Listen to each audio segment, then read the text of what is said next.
What up, guys? We're here with Trish and Pastor Dave, and we're here with a fun special video for Light of the Spirit.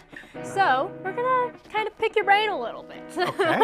What are we picking my brain about? We're just gonna ask you some fun questions, get to know you a little bit more, like random questions from what's your favorite food to why do you become a pastor? Just all of the fun things. It's me, my favorite subject besides everything else in the world to talk about. So yeah, I have some questions that I came up with on my phone. So if I'm looking at my phone, I'm not texting while I'm just, I'm that listening boring, to him. huh? Yeah, exactly. Just tell me about yourself. All right, so you ready for the first question? Sure. All right, here we go. So, how did you become a pastor? How did I become a pastor? Okay. So look, this wasn't the standard route. I did not grow up in any church. None of my family went to church. Closest I got was singing in a Catholic boys choir, in which I sat in the chairs and everybody else did the church stuff. I was just there to sing. Had no church in my growing up, but then I actually went through a hard period in my late teens, early 20s, and went through clinical depression. It was about 3 years, so it was a long time. Yeah. Basically, everything stopped.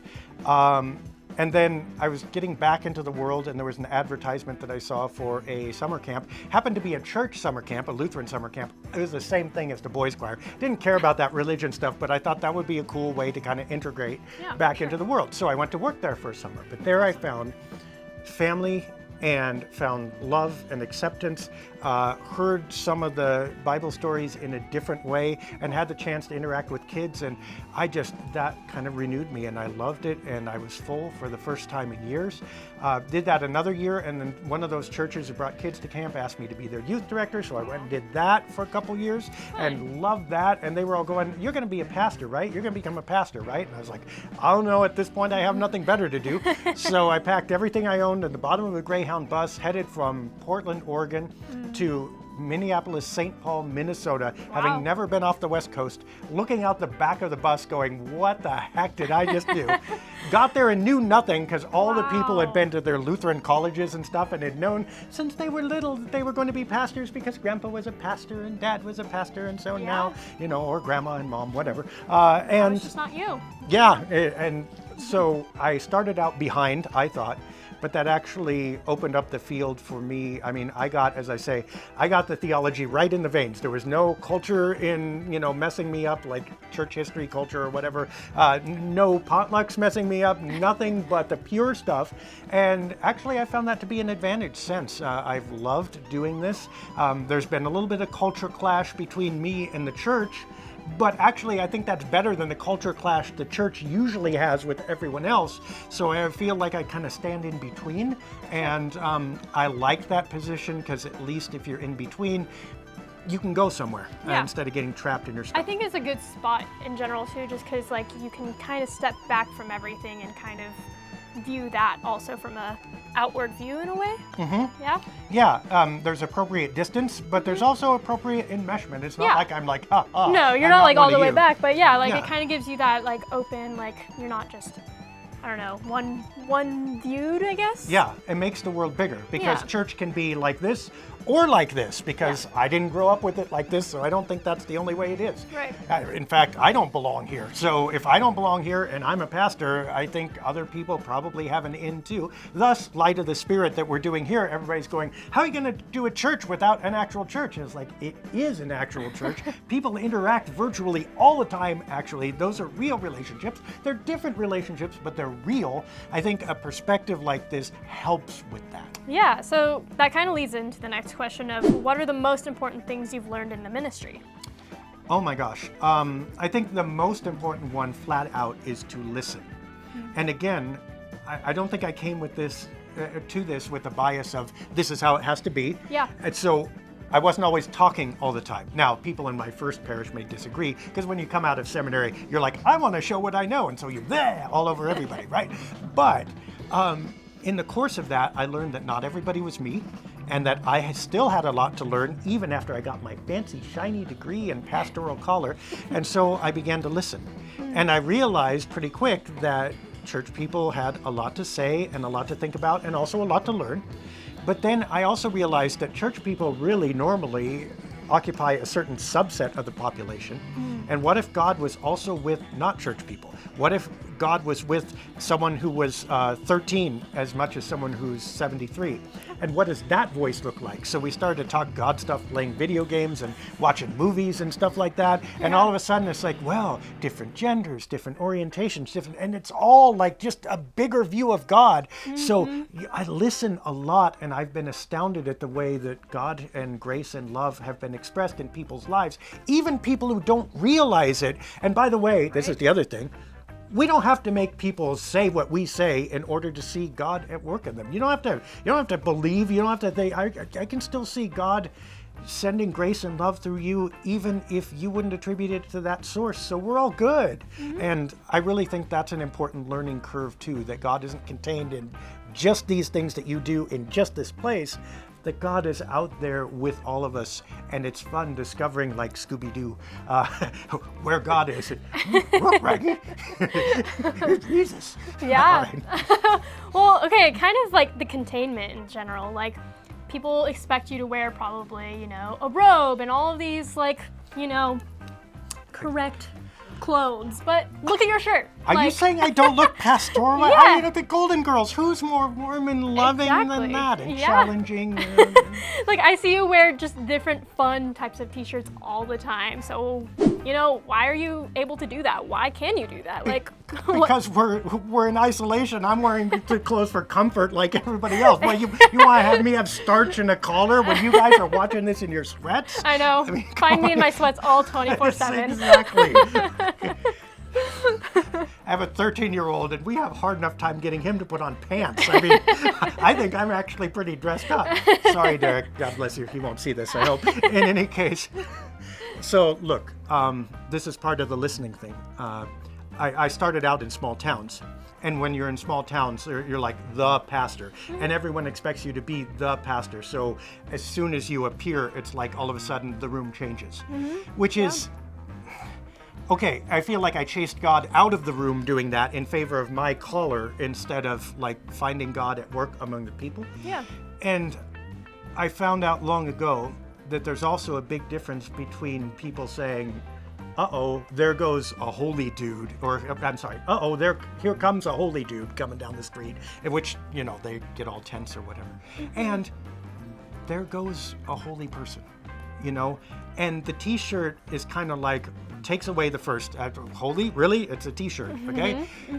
But when we've talked, or when I've listened, and we've interacted, and people say, there was something to that was good. It doesn't have to be holy or great or otherworldly. It was just... It brings in comfort. It was right. Yeah, exactly. This thing, whatever it is that we're doing. Exactly. This is right and good, and that looks like something I'd wear. Yeah. And maybe that goodness is part of my life too, and I bring it too. And I find that much more valuable than that. Yeah, it kind usually of brings in a sense of like, you're not one over the other. It's like a sense of community. You're kind of all one, which kind of brings us into our new website, Light of the Spirit.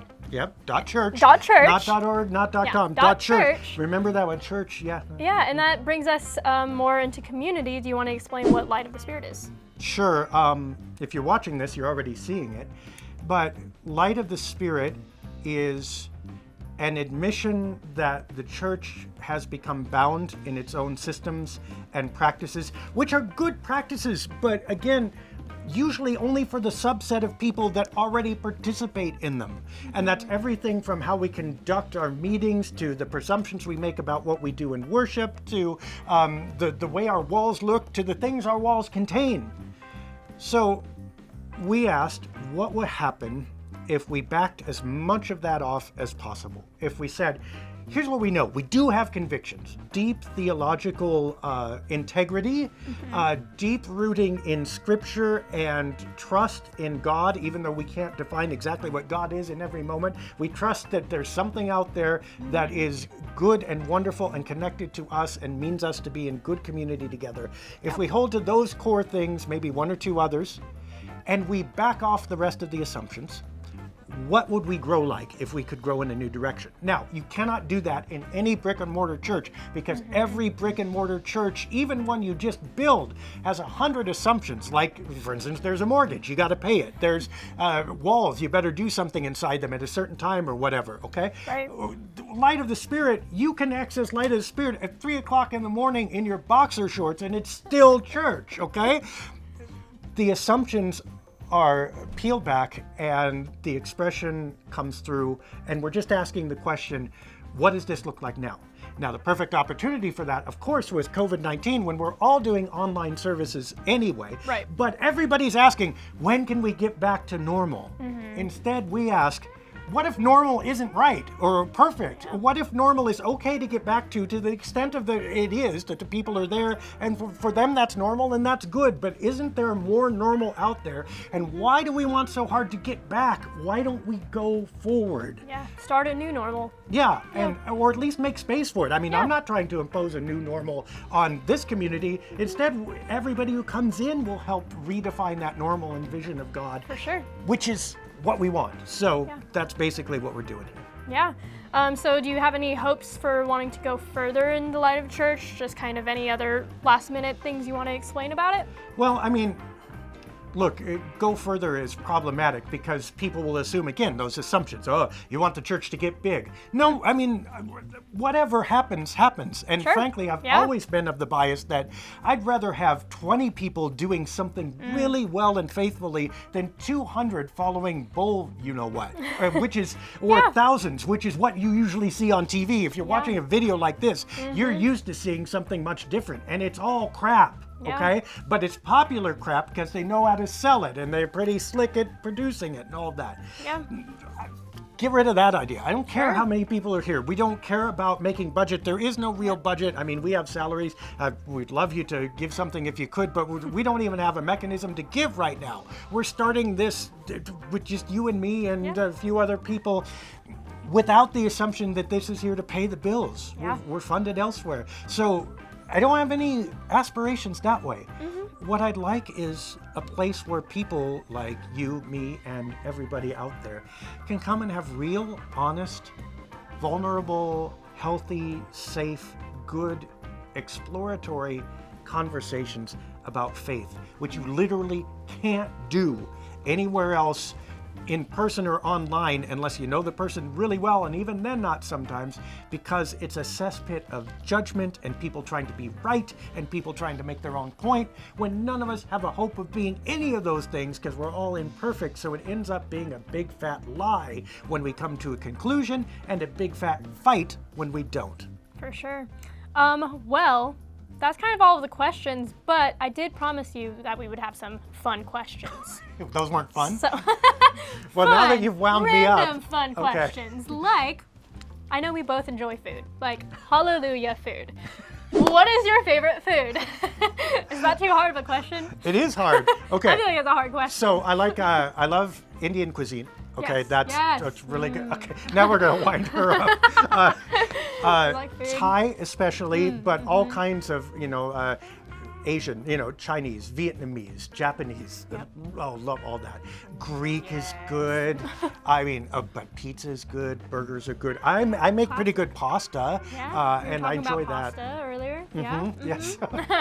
What time is it? Where are we going I after this? So, if I had to pick one, I would pick, if I could have kind of a pan-Asian thing going on, I could probably eat that every day. Oh, but occasionally, on Sundays, burritos, tacos. I was about to say, you didn't mention Mexican food. Yeah, okay.